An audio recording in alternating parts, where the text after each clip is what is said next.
माननीय महोदय, मैं कहना चाहूँगा कि 2047 में विकसित भारत बाद में बना लीजिएगा, पहले एपीजे अब्दुल कलाम के सपनों का 2020 का भारत कहाँ गया उसको तो एक बार एनालिसिस कर लीजिए।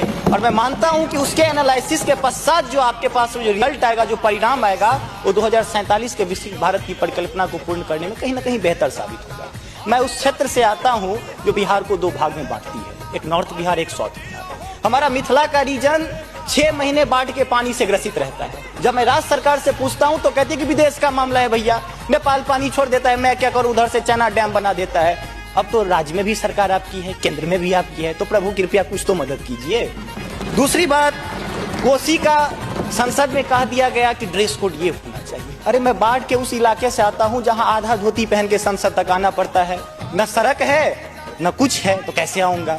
उसी क्षेत्र का एक नंगा बच्चा हमसे कहता है कि साहब मैं बाढ़ से ग्रसित हूं, और दक्षिण बिहार का एक बच्चा कहता है कि मैं सुखाड़ से ग्रसित हूं, मेरे पास पीने के लिए पानी नहीं है। बीच वाला एरिया कहता है मैं नरसंहार से परेशान हूं। तो बिहार की एक परिभाषा बनती है कि उत्तर में बाढ़ है, दक्षिण में सुखाड़ है, बाकी जो बचा नरसंहार है, यही बिहार है। अब मैं कहां जाऊं। तीसरी बात मैं आता हूं कि आपने तो राम जी को अयोध्या में लाकर स्थापित कर दिया, जरा उनके ससुराल मिथिला पर भी ध्यान दीजिए। माँ सीता कब कब अग्नि परीक्षा देगी, उनके पुत्र हम कब कब अग्नि परीक्षा देते रहेंगे, हम पर भी तो थोड़ा ध्यान दीजिए प्रभु।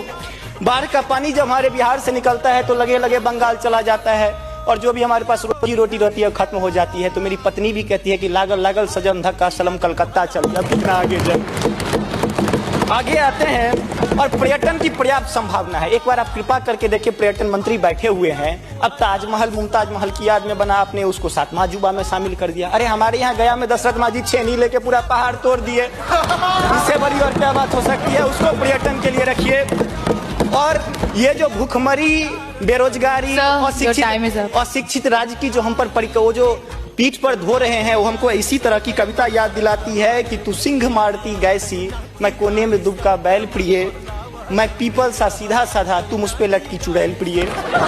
तो ये अशिक्षा, बेरोजगारी हम पर चुड़ैल की तरह लटकी है। तो there is politics behind every politics. स्नातकोत्तर राजनीति विज्ञान में पढ़ाई होती है, उसको छोड़ के जरा राज्य और केंद्र में अब सामंजस्य स्थापित करके कीजिएगा प्रभु। बहुत बहुत धन्यवाद।